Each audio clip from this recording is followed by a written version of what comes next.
ای وجود تو جهان را نوبهار، پرتو خود را دریغ از من مدار. خود بدانی قدر تن از جان بود، قدر جان از پرتو جانان بود.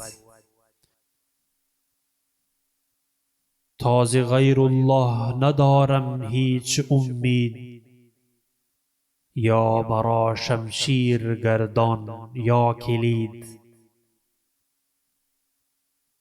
یاد رہے کہ ان اشعار کو اقبال کی نظم در حضور رسالت مآب صلی اللہ علیہ وآلہ وسلم سے چنا گیا ہے۔ وہ نظم کل 62 اشعار پر مشتمل ہے۔